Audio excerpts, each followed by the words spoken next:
So tissues are the topic of Chapter 4, and I like to refer to this chapter as the issues with tissues, not because the tissues are particularly difficult to learn, but because this is the first chapter where I'm asking you for very specific details regarding each tissue.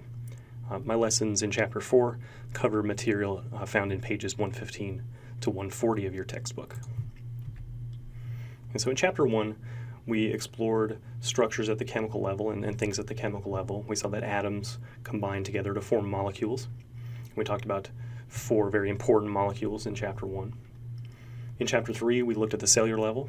So we saw that organelles are the small structures within cells that fulfill very specific tasks. And we looked at some characteristics of cells in general in Chapter 3. In Chapter 4, we're going to look at groups of cells. Okay, so recall that tissues are a group of similar cells that function to fulfill a specific task. And in Chapter 4, we're going to explore 4 primary tissue types. We're going to look at the epithelial tissues, look at the connective tissues, the muscular tissues, and the nervous system tissues. In muscular and nervous system tissues, we don't talk in great detail about in Chapter 4. We'll have chapters later on that emphasize more specific details about muscular and nervous system tissues, and we'll explore those when we get there. Okay. So tissues, when we extract them for viewing under the microscope, the tissues have to be prepared for viewing under that microscope. So structures in fresh tissues and in the cells of fresh tissues are colorless, so we have to add dyes or stains to that tissue so that specific structures are highlighted. Okay. So what we do is we take a sample of tissue, usually something like a biopsy needle. We'll extract a small piece of tissue that we can take a look at under the microscope. That sample is then sliced, or what we call sectioned, into extremely thin pieces. Basically what you do is that you put it on a machine that freezes the tissue and then uses a very sharp knife to slice it into pieces that are thinner than a piece of, or slices that are thinner than a piece of paper. Okay.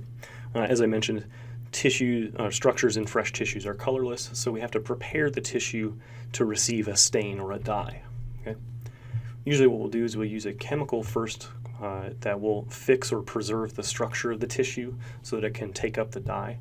This chemical is usually formaldehyde.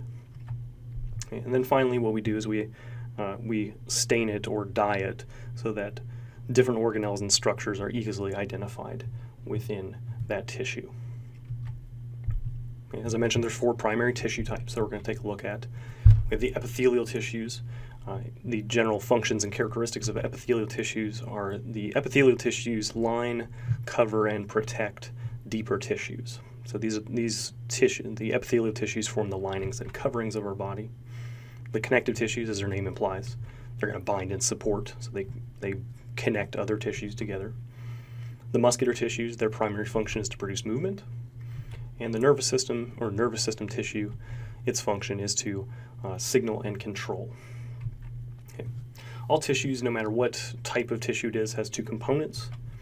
Tissues all have cells, and they all have a substance that's called, or referred to as, the extracellular matrix. And so these are typically materials that are non-cellular. They're usually made by cells, but they're non-cellular material that exist outside or extracellularly.